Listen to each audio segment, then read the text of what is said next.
Hello guys, आप सभी का स्वागत है। एग्जाम्स हमारे पास आने वाले हैं और ऐसे में बहुत जरूरी है कि एक ही वीडियो में हमें पता चल जाए कि कौन कौन से इंपॉर्टेंट टॉपिक्स हैं। आखिर वो कौन कौन से बहुत ही ज्यादा जरूरी चीजें हैं जो आपको यूजीसी नेट पेपर वन में आनी चाहिए।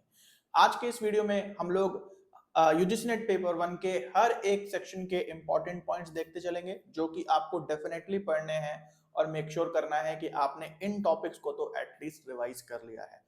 तो मेरी यहाँ पे कोशिश है जितने कम से कम समय के अंदर आपको ये पूरा का पूरा पेपर वन का एक ओवरव्यू दे दूं, एक इंपॉर्टेंट टॉपिक्स बता दूं। तो चलिए शुरू करते हैं इस वीडियो को, आगे बढ़ते हैं और यूजीसी नेट पेपर वन को एक के पूरे इंपॉर्टेंट टॉपिक्स को इस एक वीडियो में देखते हैं। ओके, तो यहाँ पे सबसे पहले ऑफर आपके लिए आ गया है बहुत बड़ा, 20% का आपको ऑफ मिल रहा है और 31 मई तक ये ऑफर लास्ट करेगा। 12 महीने के 6 महीने के सब्सक्रिप्शन पे 20% ऑफ तो है, प्लस आपको 1 मंथ का यहाँ फ्री एक्सटेंशन भी मिल रहा है। इसके अलावा जो बच्चे इमीडिएट तैयारी करना चाहते हैं, लंबा पैक नहीं लेना चाहते, उनके लिए यहाँ पे 1 महीने का भी सब्सक्रिप्शन अवेलेबल है। कभी कभी ही ये अवेलेबल होता है, ये भी एक ऑफर की तरीके से है, तो जरूर से इसको आप परचेज करें। और इन सभी पे डिस्काउंट प्राप्त करने के लिए आपको यूज करना है KB10 कोड, है ना। इसके बिना ये आपको चीजें नहीं मिलेंगी, चाहे ऑफर लेना हो या 1 मंथ का सब्सक्रिप्शन लेना हो। तो कुछ भी आप लेते हैं, आपके फ्रेंड्स में से कोई लेता है, तो मेक श्योर कि KB10 कोड का यूज जरूर से किया जाए। तो चलिए बढ़ते हैं अपने टॉपिक की ओर और आज हम सारे इंपॉर्टेंट टॉपिक्स को जानने वाले हैं यूजीसी नेट पेपर वन में। सबसे पहले हम लोग बात करते हैं टीचिंग एप्टीट्यूड की। अगर बात करें तो कौन कौन सी चीजें हैं जो मोस्ट इंपॉर्टेंट हैं, इसके अंदर सबसे ज्यादा इंपॉर्टेंट है, वो टॉपिक्स हम लोग देख लेते हैं। सबसे पहले एक बात तो समझ लेनी है कि जब से एनटीए हमारा पेपर कराने लगा है, एनटीए के आ जाने के बाद आईसीटी जो सेक्शन है वो सारे के सारे पेपर वन में ही हमें देखने को मिलता है।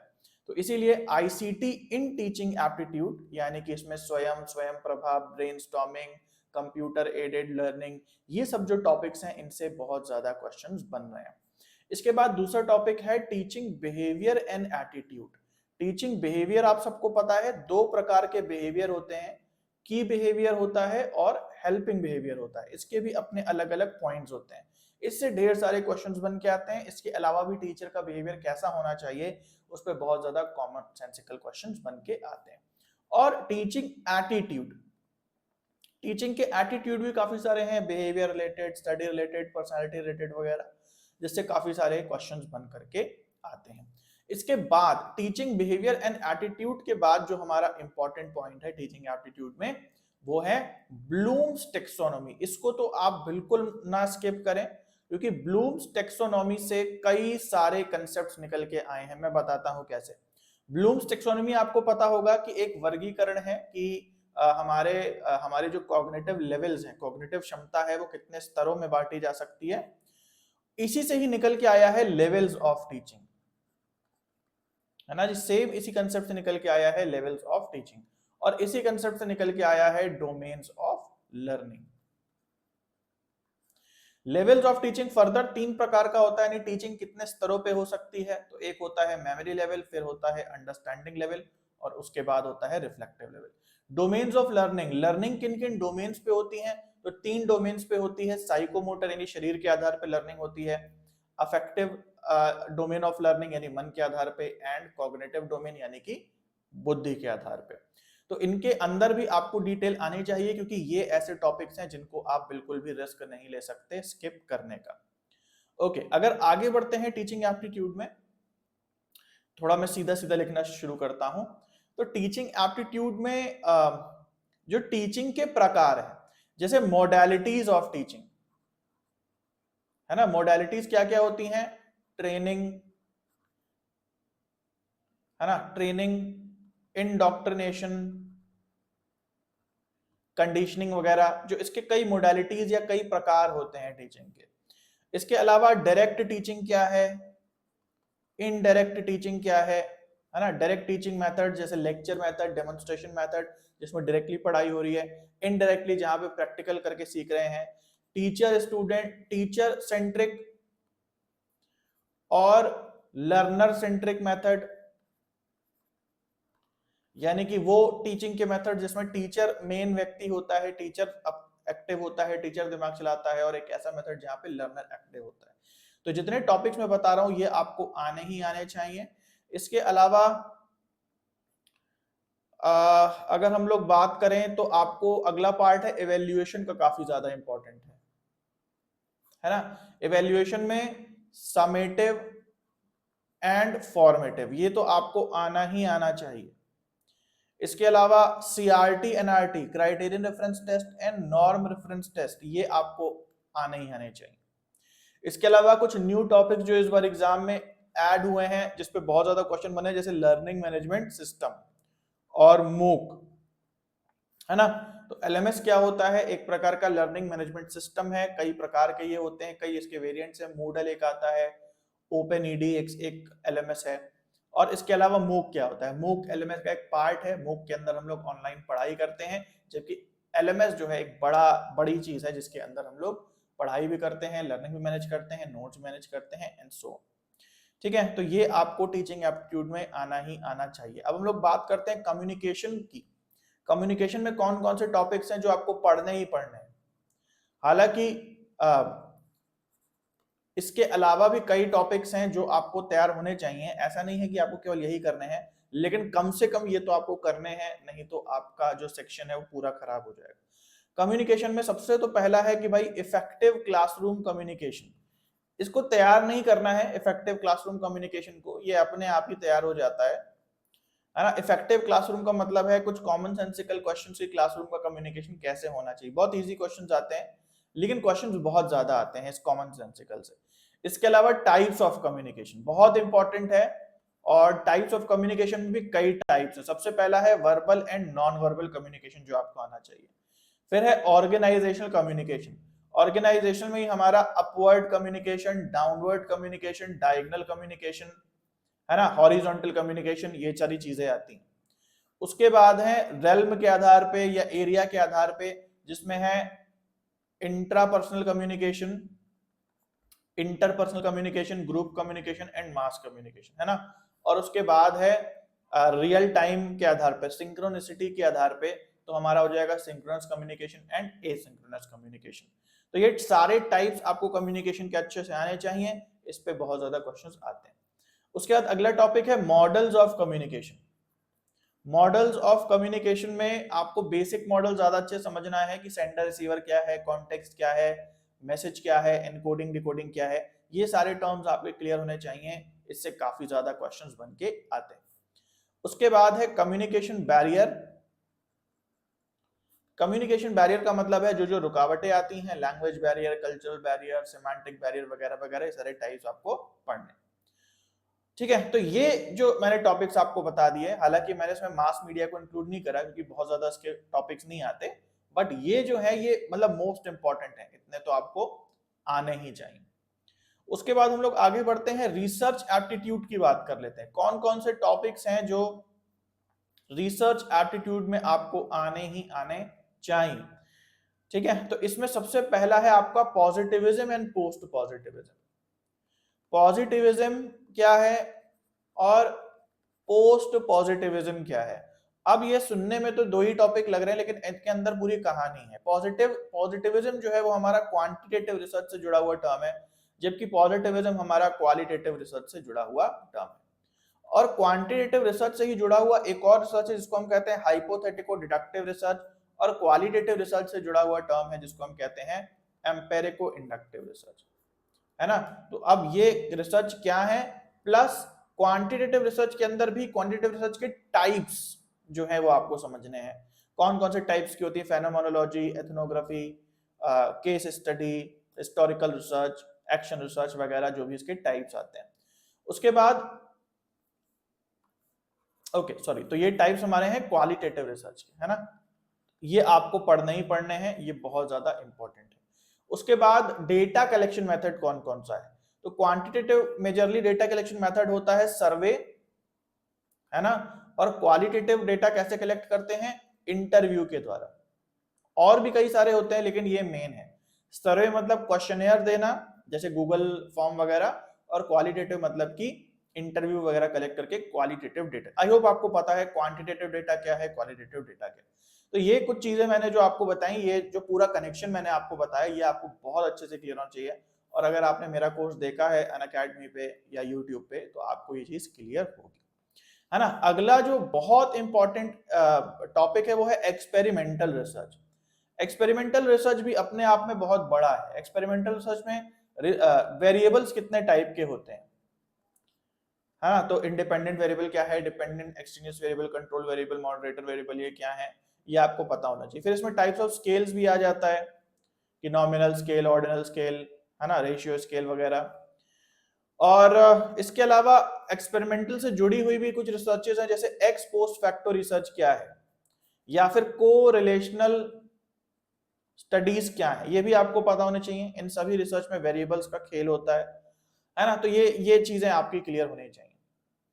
और बहुत ज्यादा एकदम उसमें मत चले जाना कि ये पैरामीट्रिक टेस्ट हमें नहीं आता, नॉन पैरामीट्रिक नहीं आता, वो सब सीखने का कोई फायदा नहीं है। कोई भी न्यूमेरिकल या कोई भी सवालों से जुड़ी हुई चीजें बहुत ज्यादा नहीं आती, एक आध गलती से आ जाता है किसी क्वेश्चन में। अदरवाइज जो मैं आपको टॉपिक बना रहा हूँ ये आपको आने चाहिए, इस पे फोकस अच्छे से करना। अगला रिसर्च में टॉपिक आता है स्टेप्स ऑफ रिसर्च, है ना। तो जितने भी स्टेप्स हैं उनको आपको देखना है।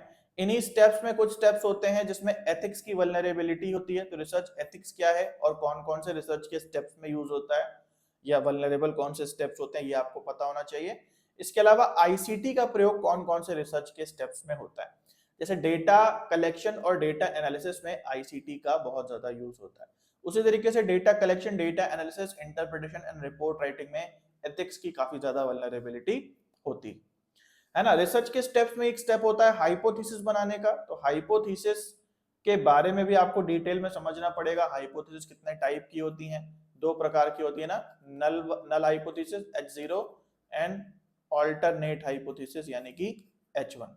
अब इनमें अगर एरर हो जाए तो टाइप 1 टाइप 2 एरर क्या होते हैं, ये भी हाइपोथेसिस का पार्ट है और काफी ज्यादा इंपॉर्टेंट है, ठीक है। और इसके अलावा बात करें तो फाइनल हमारा जो बहुत ज्यादा इंपॉर्टेंट टॉपिक है वो है सैंपल एंड इट्स टाइप्स, है ना। सैंपलिंग क्या होती है और सैंपलिंग के टाइप्स कितने होते हैं। दो प्रकार की टाइप्स होते हैं सैंपलिंग के, probability sampling and non probability sampling. बहुत डिटेल में नहीं जा रहे, लेकिन आई होप ये सारे के सारे टॉपिक्स जो हमने लिख दिए हैं रिसर्च एप्टीट्यूड के, ये आपके क्लियर होंगे। इसके अलावा कुछ ऐसा नहीं है कि इसी से ही आएगा, लेकिन आपका मेजोरिटी 80% ऑफ द जो पेपर है वो इसी से ही आएगा, ये मैं आपको पूरी गारंटी दे सकता हूँ। तो ये इनमें से अगर आपको कोई भी टॉपिक क्लियर नहीं है तो कमेंट में लिख के जरूर से बता दें, ताकि आने वाली क्लासेस उसमें कुछ कर पाए। और इसके अलावा तैयार भी जरूर से करें इन सारे के सारे टॉपिक्स को, है ना। आगे बढ़ते हैं और हम लोग अब बात करते हैं लॉजिकल रीजनिंग की। लॉजिकल रीजनिंग में कौन कौन से टॉपिक्स इंपॉर्टेंट है। देखो भाई, लॉजिकल रीजनिंग जो है, क्योंकि ये इसमें लॉजिक है तो हर चीज स्टेप से होती है, और एक एक स्टेप जो मैं आपको बताऊंगा वो आपके लिए बहुत ज्यादा जरूरी है। सबसे पहले स्टेटमेंट और आर्ग्यूमेंट क्या होता है, इसको थोड़ा क्लियर कर लें बेसिक्स में, है ना। स्टेटमेंट और आर्ग्यूमेंट क्या होता है इसको थोड़ा क्लियर कर लें। दूसरा, टर्म्स क्या होता है, टर्म्स के टाइप क्या क्या होते हैं, जैसे middle term, major term, minor term, और टर्म का डिस्ट्रीब्यूशन का क्या मतलब होता है, ये थोड़ा आप क्लियर कर लें। उसके बाद कन्वर्जन एंड ऑब्वर्जन क्लियर कर लें। कन्वर्जन और ऑब्वर्जन स्टेटमेंट्स से ही रिलेटेड एक चीज है जो आपको पता होनी चाहिए कैसे होती है। उसके बाद वेन डायग्राम अच्छा होना चाहिए। उसके बाद स्क्वायर ऑफ ऑपोजिशन के सवाल बहुत आते हैं आजकल, ये आपका अच्छा होना चाहिए। इसके बाद जो फैलेसीज हैं, है ना, फैलेसीज जो है वो आपके अच्छे होने चाहिए। एड होमिनम, पीटी की फैलेसी और फोर्स की फैलेसी सब जितनी है ये आपके अच्छे होने चाहिए। तो ये जो हमने बात की इंपॉर्टेंट टॉपिक्स की, वेस्टर्न लॉजिक के हैं। और उसके बाद अगर हम लोग आगे चलते हैं इंडियन लॉजिक में, तो इंडियन लॉजिक में सबसे पहले प्रमाणा के प्रकार आपको पता होने चाहिए, कितने प्रकार के प्रमाणाज होते हैं। उसके बाद आपको न्याय का आर्ग्यूमेंट स्ट्रक्चर पता होना चाहिए। इसमें व्याप्ति आ जाता है, इसमें जो 5 पॉइंट्स होते हैं, 5 आर्ग्यूमेंट के स्ट्रक्चर होते हैं, जो इसमें आखिरी में निगमना आता है ना। तो उदाहरणा, उपन्या, निगमना, ये वाला जो स्ट्रक्चर है, प्रतिज्ञा, हेतु, जो शुरुआत के दो आते हैं, ये आपको अच्छे से आने चाहिए। और इनका कंपैरिजन आपको कराने आना चाहिए कि वेस्टर्न लॉजिक का जो आर्गुमेंट स्ट्रक्चर होता है इससे कैसे मैच करते हैं, है ना। और तीसरी चीज है यहाँ पे हेत्वाभास। बस ये 3 चीजें हैं, बाकी आप आस्तिक नास्तिक और ऑर्थोडॉक्स अनऑर्थोडॉक्स ना पढ़ो तब भी चलेगा, ज्यादा इंपॉर्टेंट नहीं है। लेकिन शुरुआत में आपको प्रमाणास के प्रकार आने चाहिए, व्याप्ति क्या होता है, जो भी बेसिक्स है हमारा आर्ग्यूमेंट का कि व्याप्ति क्या होता है, मिडिल मेजर माइनर टर्म को हिंदी में क्या बोलते हैं, और ये जो न्याय का आर्ग्यूमेंट स्ट्रक्चर होता है जिसमें 5 पॉइंट्स होते हैं, और हेतुआभास, ये चीजें आपको आनी ही आनी चाहिए। That's it. इतना अगर आप लॉजिकल रीजनिंग में कर लेते हैं तो अच्छा खासा स्कोर आप ले आएंगे, है ना। अब आगे बढ़ते हैं और अब हम लोग बात करते हैं यहाँ पे हायर एजुकेशन की। हायर एजुकेशन में क्या क्या है जो इंपॉर्टेंट है। ओके, तो हायर एजुकेशन में सबसे पहले महाविहारास बुद्धिस्ट जो काल था हमारा प्री इंडिपेंडेंस एजुकेशन सिस्टम में, वहां पे तक्षशिला नालंदा वगैरह से काफी सारे रिलेटेड क्वेश्चंस आते हैं। फिर ब्रिटिश काल से काफी रिलेटेड क्वेश्चंस आजकल आ रहे हैं। मैकॉले मिनेट पहली यूनिवर्सिटी किस किस सिटी में बनी, किस किस महानगर में बनी, है ना। तो एक बुद्धिस्ट एजुकेशन में महावीरा वगैरह, और दूसरा ब्रिटिश एजुकेशन में क्या क्या रिफॉर्म्स किए गए, इससे काफी ज्यादा क्वेश्चंस बन रहे हैं।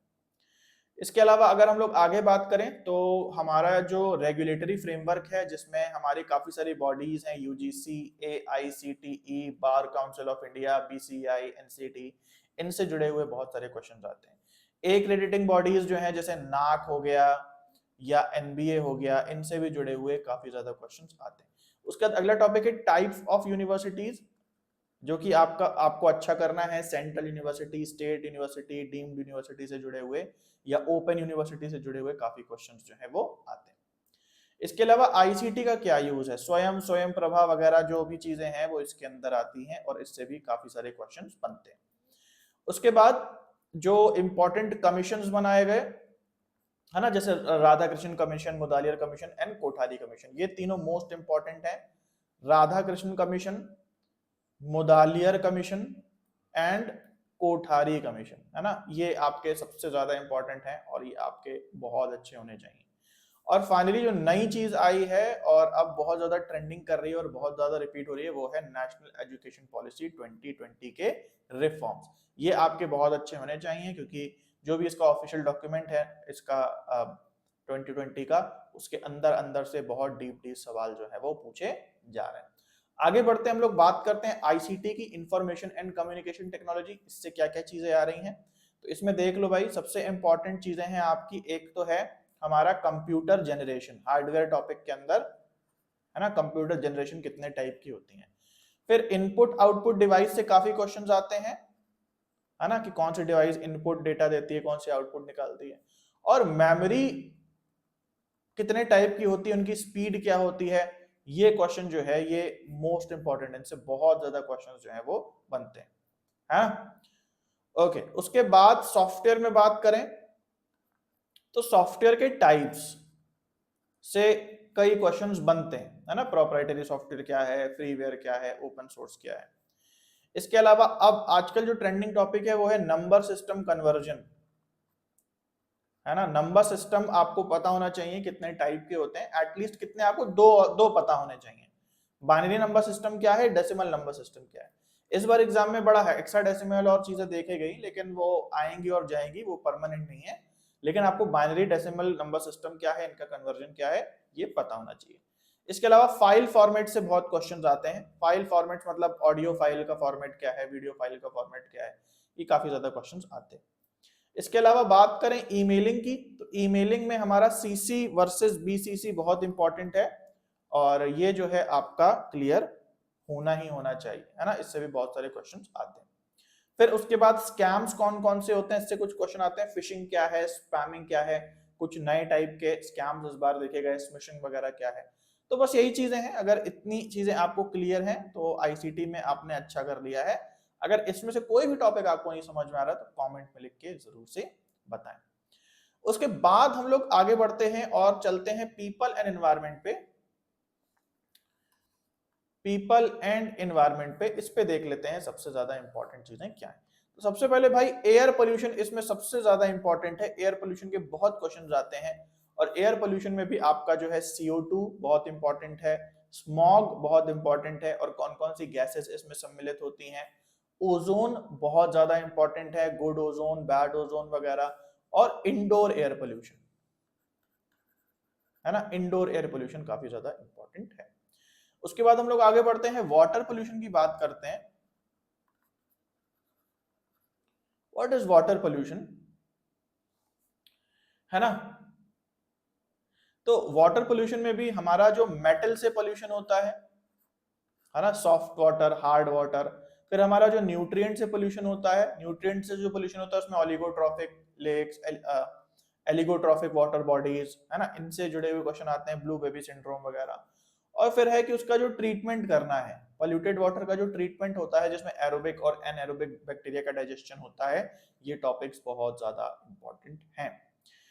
ओके, इसके बाद जो हमारा रिन्यूएबल एनर्जी है, रिन्यूएबल एनर्जी आपको पता है कौन कौन सी होती हैं, wind energy, solar energy, hydro energy.